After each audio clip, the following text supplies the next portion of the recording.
Ils se sont rencontrés par-delà les frontières. Ils se sont aimés, ont eu des enfants, puis un jour, ils se sont quittés. Et quand des couples binationaux se déchirent, l'enfant devient souvent l'otage de passions viscérales, égoïstes, un objet que l'on se dispute ou que l'on enlève. Chaque année, en Europe, plusieurs milliers d'enfants sont victimes de rapts parentaux et vivent à l'étranger totalement coupés d'un père ou d'une mère.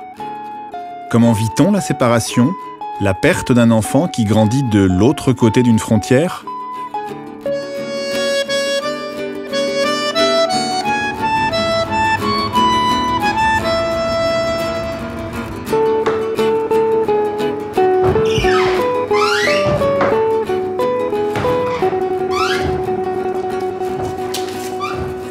Depuis 2 ans, Sabine n'a pas revu sa fille Maëlys, alors qu'elle en avait obtenu la garde par jugement. À la fin des grandes vacances, son ex-mari a refusé de lui renvoyer l'enfant et l'a retenue en Allemagne. J'ai contacté la police, j'ai contacté l'office des mineurs allemands, j'ai contacté le bureau social, etc. pour essayer de m'aider. Et là, les flics, tout ce qu'ils m'ont dit, c'est que d'après le père, j'aurais abandonné ma fille. Et donc j'ai décidé de remonter en Allemagne et là, on m'a annoncé que j'avais perdu tous mes droits, que j'avais plus le droit de visite, plus le droit de garde, plus rien du tout, plus le droit de m'approcher de ma fille, que sur base des dires du père, je serais complètement folle, enfin la totale quoi. Et en fait, il y aurait eu une procédure au tribunal qui a été faite, mais sans m'appeler, vu que d'après eux j'étais folle, donc ça a été une procédure à défaut, par défaut. Donc on ne m'a pas donné le droit de me défendre, rien du tout. J'ai essayé d'expliquer au juge et le juge n'a rien voulu entendre. Et le juge m'a simplement répondu que de toute manière, tant que lui était juge, moi en tant que Belge, je n'aurais aucun droit sur ma fille, parce que les Belges, de toute manière, c'est bien connu, ce sont tous des Dutroux. Donc,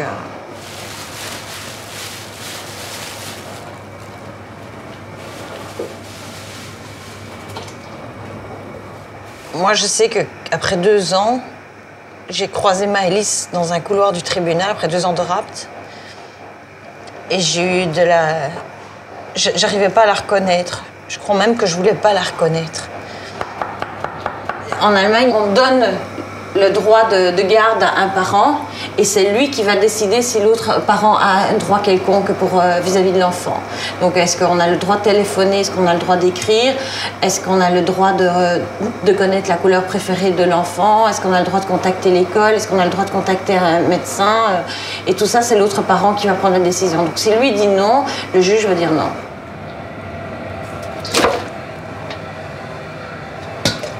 Au départ, vous entendez crier un enfant dans la rue « Maman !» Vous êtes persuadé que c'est votre gosse qui a réussi à retrouver où vous êtes et qui crie parce qu'il revient. On a l'impression de devenir dingue. Après, moi personnellement, je voulais plus aller dans des endroits publics. Je voulais plus rentrer dans des restaurants, voir des enfants, je pouvais pas.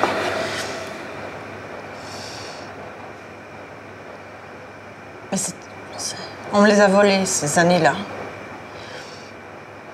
Je n'aurai plus ce petit bout de chou qui va grandir dans mes bras. C'est très bizarre. Alors, ce que les gens disent, c'est « faites votre deuil ». Faire un deuil de quoi? D'un enfant vivant, c'est complètement débile. C'est comme si on jette un enfant dans un puits et l'enfant est en train de crier et crier. Et nous, on doit continuer à faire notre pique-nique sur le jardin de la pelouse d'à côté, quoi. On ne fait pas le deuil d'un enfant qui vit. C'est impossible.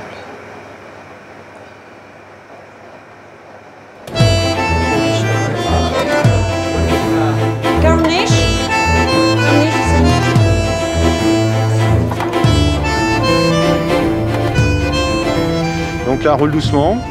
Tu vois, juste derrière la Porsche, là, la Porsche qui est là, c'est ma maison. Là, c'est celle-là, là où il y a la Citroën, là, qui est là. Voilà, c'est les arbres qui sont là, je les ai plantés, la bruyère, c'est nous qui l'avons planté.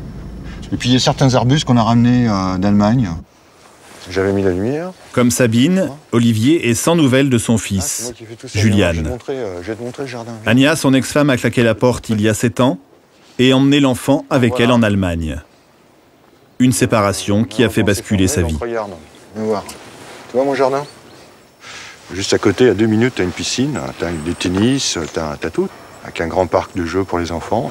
C'est vrai que ça, c'est tout à fait une autre vie que j'avais par rapport à aujourd'hui. À l'époque, j'avais un métier, je gagnais beaucoup d'argent. Avant tout ça, j'avais une femme, un enfant, un chien. Et je dois dire que j'ai vécu les plus belles années de ma vie ici, c'est sûr. Je vais te présenter Magali. Magali, en fait, est quelqu'un parmi tous les voisins qui m'a quand même soutenu, même si elle n'a pas compris ce qui m'arrivait, tu vois. Mais elle m'a toujours fait venir chez elle pour manger le soir. Ça va? Je t'ai aperçu là. Ouais, tu m'as vu par la fenêtre? Bah oui, je suis en train de cuisiner. Bonjour monsieur. Pierre, tu vois, Pierre, c'est un père qui a 2 enfants en Allemagne, enfin, qui était en Allemagne et qu'on a récupéré. Viens voir, ça va te... Regarde combien on y pense encore. Ah bah voilà. Regarde Pierre. Magali est grand-mère de Manuela. Et Manuela, c'est à l'époque, elle jouait toujours avec Juliane. Et est-ce que tu l'as revue, Juliane, là, depuis? Ah mais non. Et Agnès, t'avais dit quelque chose, hein? Elle m'avait jamais rien dit, non. Ouais. On l'a vu partir un jour avec son fils dans la rue. On a tous pleuré, et puis on les a jamais plus revus. Personne n'a jamais rien compris, en fait. Mais moi, mon grand malheur à moi, c'est que je me retrouvais tout seul. Et que des gens comme Magali, comme tous nos voisins, on pensait certainement que j'avais dû faire quelque chose de très grave, parce que ma femme était partie. Or, j'avais rien fait de mal, rien du tout. Et les gens se sont retirés, en fait. Tous retirés. Plus personne ne venait me parler. Et pour moi, c'était l'horreur. Donc, tu vois, c'est donc ici. Ça, je crois que c'est une ancienne école qui a été désaffectée. C'est tout ça? Ouais, je pense que c'est tout ça. Donc, on bouge pas. Je crois qu'il y a une lumière. Voilà. Voilà ma vie. C'est un tas de cartons. Dans chaque carton, t'as des souvenirs. Regarde. Voilà. Oh là là. Tu vois, il y a même des jeux qu'on n'a pas terminés, en fait, apparemment. Parce que le petit Julien, il a disparu un beau jour. Tu vois, ça, apparemment, ça n'a jamais été fait. Je prends ça. C'est bon, tu l'as? Ouais. Ah, bah attends, on a presque un peu de bol. Regarde ce que je viens de trouver. Oh. Ah. Regarde, viens voir, viens voir. Je vais te montrer, en fait, l'Europe. T'as un grand-père français et une grand-mère française qui me tiennent dans leurs bras. J'ai une grand-mère allemande et un grand-père allemand. Et ça, c'est 2 générations qui a fait la guerre. Donc moi, je suis, en tant que bébé déjà, juste après la guerre, un franco-allemand. À l'époque, on pensait que l'Europe, c'était la paix. Et moi, je suis le produit de ça, comme mon fils le sera 33 ans plus tard.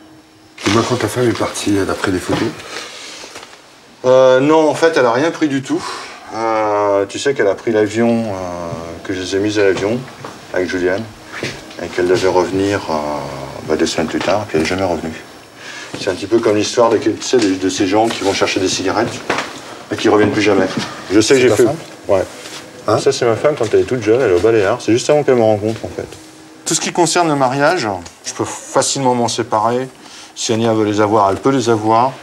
Parce que moi, dans mon histoire, tu sais, c'est pas le mariage en soi qui était important, mais c'est mon fils. C'est mon fils. Ouais.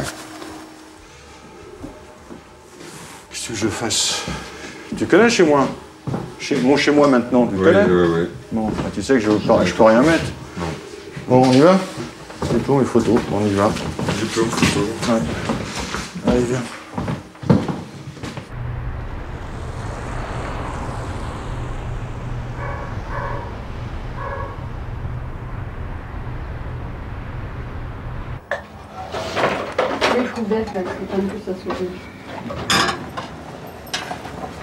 Parce que j'aime bien céder, j'en sais rien.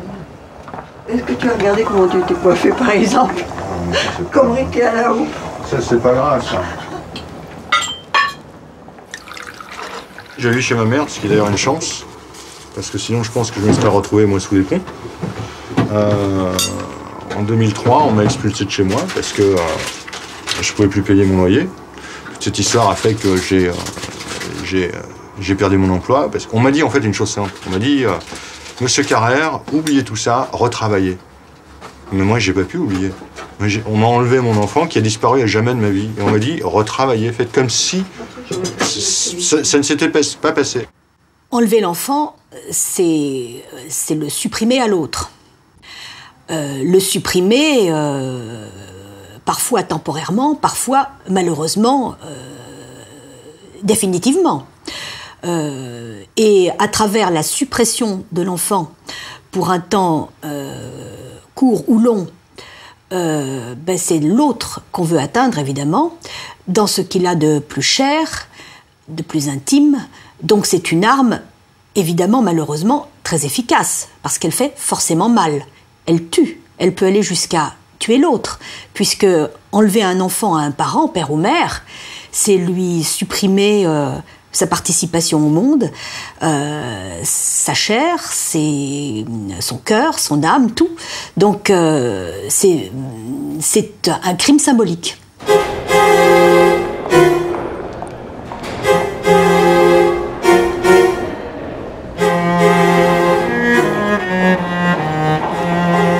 Madame, je suis le papa d'un petit garçon nommé Raphaël qui a aujourd'hui 9 ans et que je n'ai pas vu depuis plus de 2 années.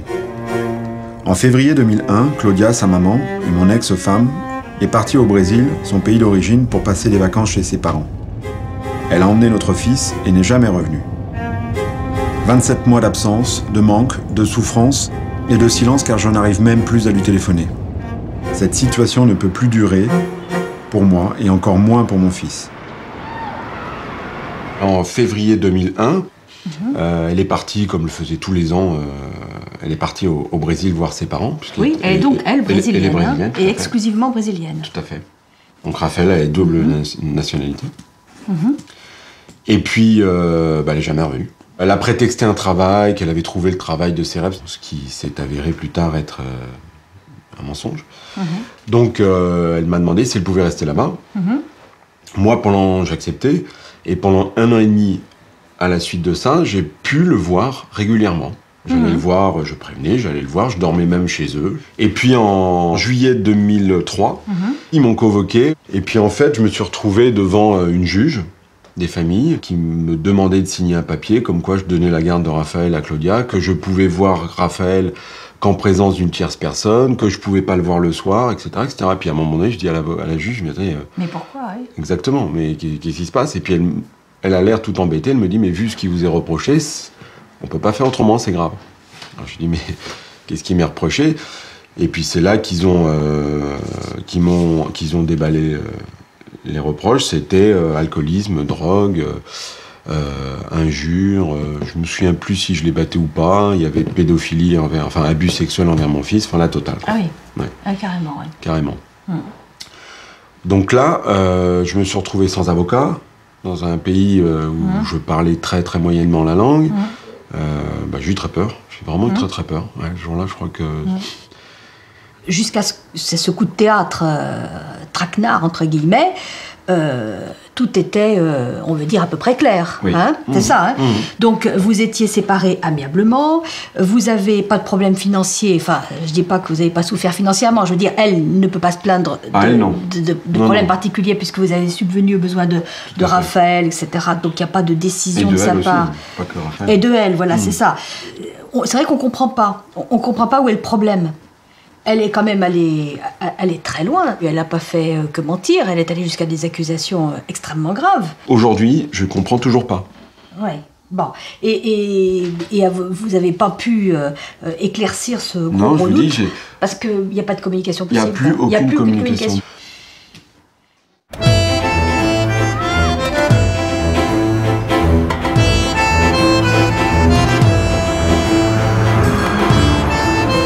Si des conventions internationales réglementent les enlèvements d'enfants, de nombreux pays comme les États-Unis, l'Espagne, la Grande-Bretagne ou l'Allemagne ont encore tendance à privilégier leurs ressortissants. Au nom de l'intérêt de l'enfant, les juges allemands, par exemple, estiment qu'après 1 an passé en Allemagne, il est préférable pour l'enfant d'y rester afin d'éviter le traumatisme d'un nouveau déracinement. Une manière de contourner le droit international que dénonce Dieter, l'avocat allemand de Sabine. C'est un point essentiel. Dans la Convention de La Haye, il y a 2 articles importants. Le premier dit que quand un des parents enlève l'enfant, et ne pas ramener un enfant est considéré comme un enlèvement, le tribunal a 6 mois pour ordonner le retour de l'enfant. Ça, c'est le premier article avec lequel tu as gagné le premier procès. La Cour de justice de Francfort avait décidé que Maëlys devait rentrer. Mais la décision a été annulée par la Cour supérieure. Dans la Convention de La Haye, il y a aussi l'article 21 qui dit, je crois, qu'indépendamment de toute procédure judiciaire, on doit tout de suite faire en sorte que le contact entre la mère et l'enfant ne soit jamais interrompu. Maintenant, on doit corriger ce qui aurait dû être fait il y a 2 ans et qui n'a pas été fait concernant le contact mère-fille. Mais c'est difficile, car toi, tu es dans cette situation où ta fille a passé 2 ans avec son père et où toi, tu ne l'as vu qu'une demi-heure. Nous devons régler cette situation. Lors de vacances en Allemagne, ma femme avait décidé dans sa tête de rester en Allemagne, donc elle a été voir le juge. Et le juge lui a tout simplement confié l'autorité parentale exclusive par jugement. Voilà. Et ce jugement, il est resté secret. Et c'est pour ça d'ailleurs que je me retrouve en garde à vue 1 an plus tard. Et puis ce jugement n'a jamais été remis en cause. C'est-à-dire que le juge allemand, comme dans beaucoup d'autres cas, pas que dans le mien, décide par la voie du référé, secret, sans entendre les 2 parents, sans entendre le parent étranger, moi, et il va confier la garde aux parents allemands. Et à partir de ce moment-là, le parent allemand est dans tous ses droits, et quand un père ou une mère française essaye de retrouver, de revoir, de s'approcher de son enfant, comme moi je l'ai fait à Hambourg, eh bien il va se trouver condamné. Même dans le mariage, il va se trouver condamné, même si les droits de visite ne sont pas réglés par un juge, c'est-à-dire, même si le parent français n'a pas été entendu, on va se retrouver condamné à de la peine, à une grosse amende ou à une peine de prison. Dans mon cas, c'était 250 000 € ou 6 mois de prison, si je tente de m'approcher à moins de 250 mètres de mon fils. Parce qu'il a la conviction d'être la victime d'une injustice, Olivier est entré en guerre et se bat pour l'application d'un seul et même droit de la famille, partout en Europe. Il a créé une association, le Conseil européen des enfants du divorce, avec laquelle il écoute, guide d'autres parents à travers les labyrinthes juridiques. Autre question. Ouais. Mon avocate m'avait parlé l'année dernière d'un éventuel appel. Ton avocate, elle est en train de te dire, oui, Madame Lavier, vous savez, on est dans une procédure spéciale. Mais est-ce que tu comprends que toutes les procédures dans lesquelles nous, toi, moi et tous les autres on est engagés sont des procédures spéciales, que de toute façon les magistrats ne connaissent pas. Ton avocate, elle, c'est le premier cas d'enlèvement d'enfant qu'elle a, certainement. Ouais. Bon, eh bien tout ce qu'elle va faire pour toi, ce seront toujours des procédures spéciales. Elle est en train de le découvrir.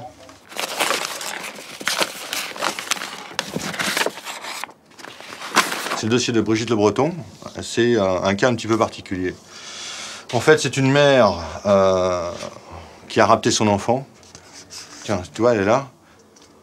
Et aujourd'hui, elle vient vers moi et me dit « Olivier, est-ce que tu peux nous aider ?» Je lui dis « Attends, Brigitte, mais moi j'aide pas des parents kidnappeurs. Je n'aide que des parents victimes. Et je vais pas me mettre à défendre des gens qui ont, comme ma femme, ont enlevé l'enfant. C'est pas possible. » À ce moment-là, elle me dit la chose suivante. « Écoute, Olivier, tu vois, toi, ton enfant, il a été enlevé, tu le revois plus. Moi, j'ai enlevé mon enfant. Il a été retourné aux États-Unis par la France. Simplement, moi, aux États-Unis, j'ai un mandat d'arrêt. Mon fils, il a 5 ans, il est tout petit. Il a besoin de sa mère. Et malheureusement, je ne peux pas rentrer aux États-Unis. Je me fais arrêter, je me fais 5 ans de prison. Donc, je suis dans la même situation que toi. Hello? Hi, it's Bridget. I want to speak with Matthew. I know that. Hold on 1 minute. Hello? Allô? Ça va, mon petit ange? Tu jouais? Happy Mother's Day. Oh, merci, mon petit ange. Now, can I hang up now? Tu veux pas parler? I have to go à l'école. Quand t'as l'âme? Oui. I want to accrocher. Dis-moi, le petit paquet cadeau, alors tu l'as eu, tu l'as... I said I want to accrocher. D'accord. Au revoir. Bye.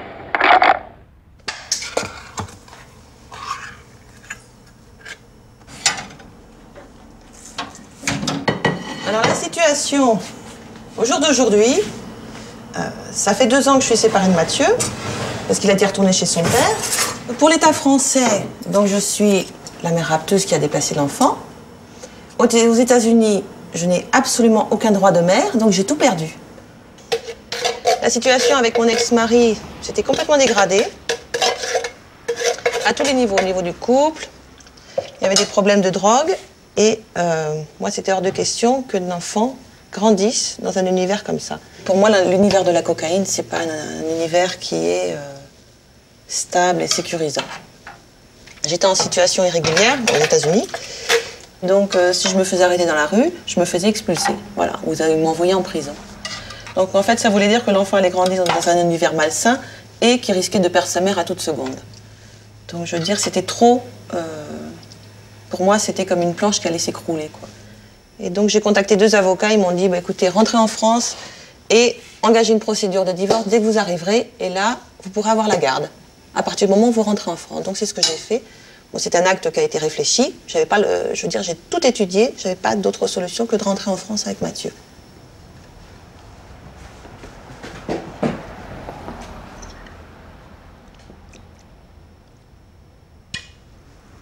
Alors, le seul contact que j'ai avec Mathieu, c'est un contact téléphonique. C'est 1 fois par semaine, 2-3 minutes. Et Mathieu ne parle que l'anglais. Moi, j'ai du mal à parler l'anglais. Et je vois bien que il y a une distance, il y a un fossé qui se creuse. Je veux dire, c'est terrible. Parce que il me voit pas, il me touche pas, et je suis pas là. Donc, il a une réaction normale. Il se tourne vers l'extérieur, vers sa vie actuelle, parce qu'il est là-bas. Et je me rends bien compte, si j'y vais pas, le gamin, ça va être fini, quoi.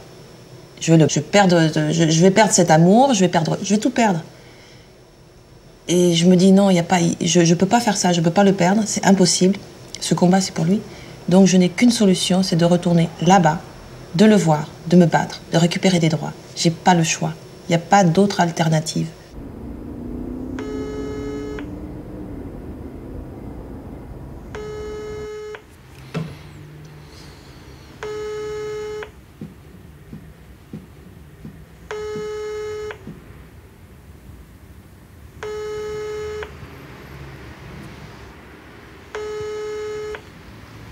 Ça ne pas. J'ai réussi à avoir quand même de temps en temps les parents, plus jamais Raphaël, ni Claudia, donc mon ex-femme, mais j'ai réussi à avoir les grands-parents. Le dernier coup de fil que j'ai eu, en fait, c'était le père qui a répondu, qui était visiblement gêné. Il a commencé à me parler, que Raphaël allait bien, et en fait la mère, donc la grand-mère de Raphaël est rentrée, a pris le téléphone, et puis c'est là qu'elle m'a dit « Arrêtez de nous téléphoner, vous nous harcelez, ça devient insupportable ». Ils m'ont raccroché au nez, et depuis, je n'arrive plus à téléphoner. Enfin, je téléphone et ça répond plus jamais, quoi. Comment on vit avec cette absence et ce manque ?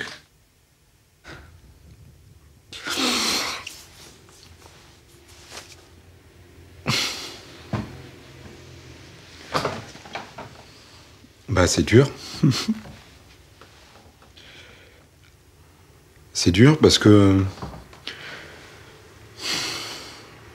parce qu'il n'y a pas de raison. Raphaël a 2 parents qui l'aiment et parce qu'une personne a décidé que l'un devait disparaître, ça se fait comme ça. Donc c'est trop facile et pour moi c'est insupportable. C'est difficile de refaire sa vie, c'est difficile d'avancer dans sa vie, quoi. Pendant 2 ans, j'ai vraiment stagné dans ma vie, quoi.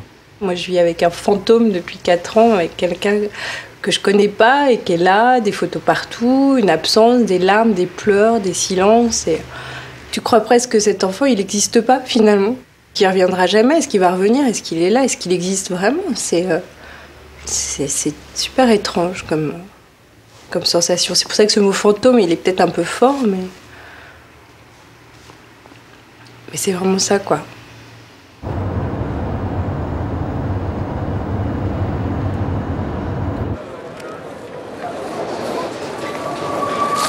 C'est les cadeaux pour ton fils? Ouais.